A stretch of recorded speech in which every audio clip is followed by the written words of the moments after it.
Swords, 10 of Pentacles, 4 of Swords, Ace of Cups,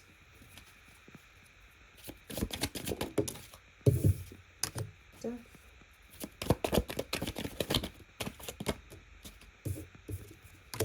Six of Cups. The cards are popping today. Judgment.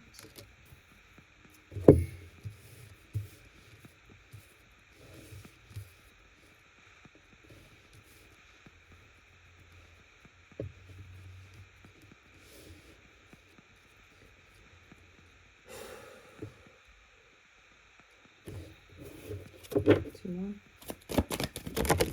Wow. Okay. We got the Magician, Strength, and then the last one was the 7 of Pentacles. So we have the Knight of Swords going into the 10 of Pentacles, the 4 of Swords, and the Ace of Cups, Death, 6 of Cups, and Judgment, Magician, Strength, and the 7 of Pentacles.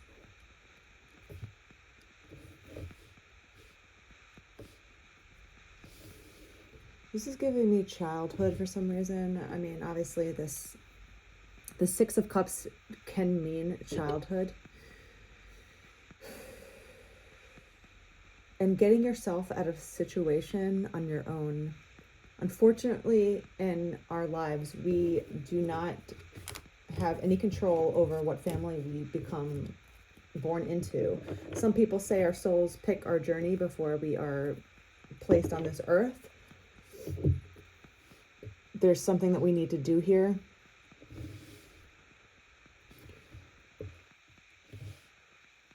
Whether you believe that or not, it's up to you, but you are here now and you are dealt the cards that you are dealt. And now it's time to make some changes. It's time to rest. It's time to reprogram yourself and what you think about life, family, and love. Whatever happens to you between birth and 12 years old becomes the blueprint for how you love, trust, attach to people, and also protect yourself as an adult. It's scary because so much could happen between, our birth and the age of 12. It literally shapes our blueprint on what we think love is and how we deal with attachment, how we deal with our families, and there's a psychology behind it. You might not remember it consciously because as children, we don't remember a lot. We can have vivid memories, but they're scattered, right? But our bodies, our nervous system remembers still. The most critical window of your development is between 0 and 2 years old. It's scary because, again, if you are not a parent that is aware of how important these early years are for a child, we can go about our lives in such a way that it severely damages our children, whether we want that to happen or not. If we're not conscious of the effects of what we're doing to our children, or what we're showing our children, it literally will affect that child for the rest of their lives until if they have enough ability to reprogram themselves as an adult, which takes a very long time. It can be done. But instead of giving your child that work for their future, at least show them the way, or at least give them what they need as a child. At this age, between 0 and 2, their brains are learning. Is the world safe? Do people come to me when I cry? Is love predictable or unpredictable? Are my emotions soothed or ignored? And answers don't come in words. A lot of parents think do as I say, not as I do. That is the worst advice because words they mean things for sure, absolutely. But as a child learns their behavior through watching their parents through their behaviors, not through what they say. You can say something to a child like, you should be this, you should be that, you should be strong. And that is good to hear and say aloud. But children mimic adults, especially our parents, through actions, through what they're seeing and watching. So if you're in a family that is emotionally absent, they learn from a very young age that their emotions are not important. They won't be taken care of if they cry. They're left to self-soothe, right? Alone. So answers to kids don't come in words. They come from experience. A parent's tone of voice, their facial expressions, how quickly a parent responds to the child, whether they comfort the child or they dismiss them and make them figure it out by themselves, whether a parent is consistent with their child or unpredictable. Say you grow up in a family that has an alcoholic, very unpredictable behavior. They're constantly on guard. They're constantly walking on eggshells. These are the things that a child learns through experience at a very young age, and their nervous system forms its blueprint at that age. Then you go into becoming a toddler, into 7 years old or so. Then their subconscious absorbs everything now. Now their memory is really working, right? A child in this stage lives in a state where they don't question experiences, they absorb them as the truth, right? So this is where their patterns start to form, how their emotions are handled, how they handle conflict, whether their needs are allowed or even met. Is vulnerability safe to them? Can they come to their parents when they feel upset and be soothed? What does love look like to them at this age, between 2 and 7 years old? This is where the most important blueprint is formed in a human being's brain and heart. There's psychology that backs this up immensely here. It's not, woo-woo thinking. This is actually factual information. Psychology shows that patterns like people-pleasing, fawning, shutting down, perfectionism, emotional avoidance, or the attachment styles that a lot of people are starting to talk about, your anxious or avoidant attachment, safe attachment, they all begin between 2 and 7 years old. Not because the child chooses to do this, it's because these patterns are helping them survive in whatever familiar pattern, whatever caregiving environment that they're in. So then let's keep progressing from 7 to 12 years old now. Now a human being's identity and their core beliefs are starting to form. They've gone through the experience, they're starting to absorb their experiences, and now they begin their own identity. Who am I as a human being? How should I be in relationships? Is it safe for me to express myself? How do people care how I feel, right? If you've gone through 7 to 12 years of experience with your parents and they've constantly shown you that your feelings do not matter, they don't care about how you feel, it's better just to stay quiet and pretty in a corner, right? You're not allowed to express yourself. That gets internalized forever.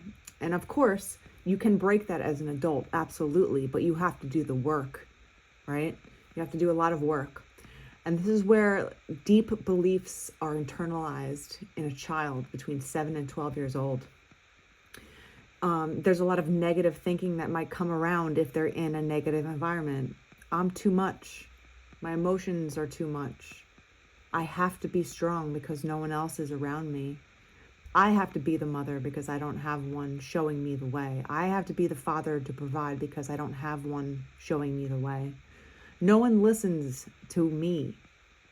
No one asks me how I am.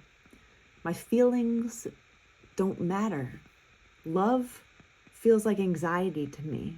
These are all things that children start internalizing between 7 and 12 years old. It's so young, right?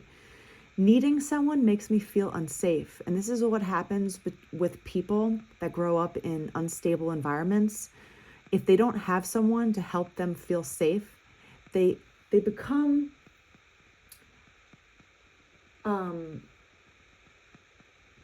they become self-reliant, right? They become someone that needs to just rely on themselves. They don't trust anyone to help them because no one has, right? And these are all beliefs that don't disappear into adulthood unless you do the work to break it. Again, they have to become the adult. They have to see the patterns for what they are. They have to become annoyed enough or dissatisfied enough in whatever patterns they've been stuck in. And you'll constantly see this as an adult through your relationships, through people that you surround yourself with. If you come from an emotionally absent family, you're probably going to wind up in relationships that are emotionally absent yourself. The way to break this is by accepting, identifying it, and doing work on yourself to give yourself a little bit of some wiggle room to say, yes, this is where I came from. I was stuck in a pattern and I believe that I deserve more than this, right? Once you start believing in yourself that you deserve more than whatever you came from, what you think you deserved as a child, this is where you start attracting different types of people into your life and you break the patterns, right? So if you've ever wondered why you attract certain people, why you shut down, why you fear abandonment maybe, why chaos feels like home to you, right? If you're constantly attracted to a chaotic person or someone that doesn't give you emotional stability, this is why. Your childhood wrote the script and your adulthood is still acting it out. But there's light at the end of the tunnel here, because what was learned can be unlearned. What was wired within you as a child can be unwired. And healing is absolutely possible for anyone who's willing to put in the work and be honest. If you want to understand patterns of your own self, you have to learn how to break them. You have to start with identifying what's happening for what it is, not what you want it to be, but what it is right now. How have you found yourself in the same patterns over and over and over again? How have you found yourself attracting the same types of people over and over again? What are you exuding into the world unconsciously to attract these types of people to you? When you start breaking these things down and identifying them, that's the first step to breaking these patterns, because now you start to see yourself from an outside point of view. You start to see yourself as a child that was surviving in whatever situation that you were in, right? So it doesn't come out of nowhere. You're not destined for failure.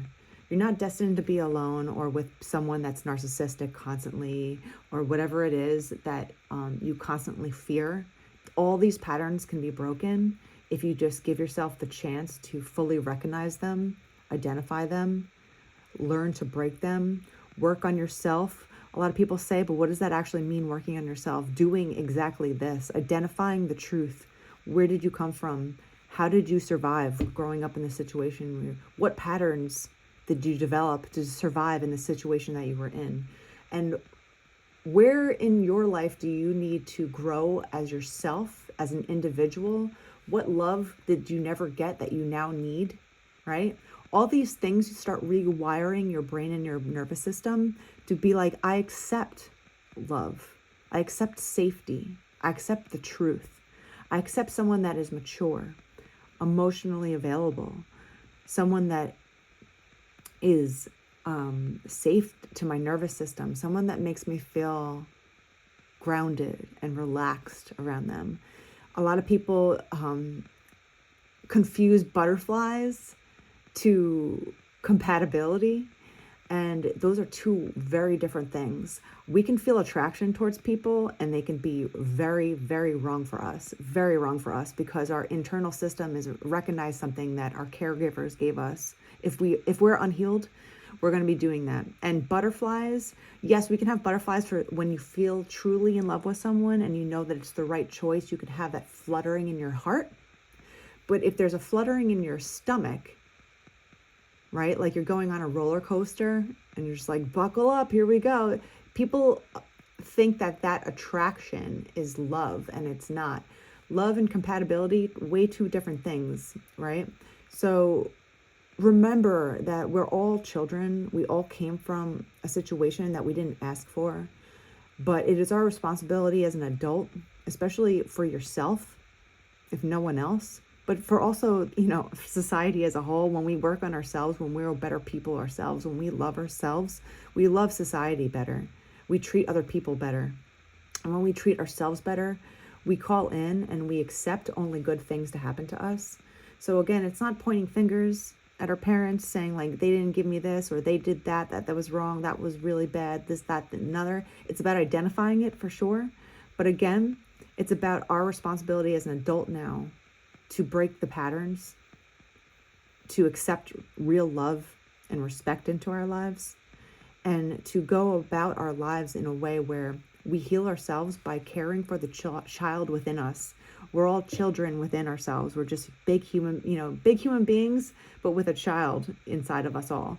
So in order to heal yourself, look at yourself as a child, where you came from, what didn't you get, what were you searching for that you never got? Heal those parts of yourself as a child, as an adult. Look at yourself in your eye, in your mind's eye, and say, you needed this. You were a little girl that needed this, that you didn't get that. I'm going to give it to you now. You were a little boy that never received love or whatever it was. I'm going to give it to you now. And watch what happens around you. Your energy changes and the people around you start to change. People that become attracted to you, and also vice versa. The people that you are attracted to now start to change. Instead of being attracted to that toxic playboy or the narcissistic man or whatever it is, or the female that never gave you real, true emotional love.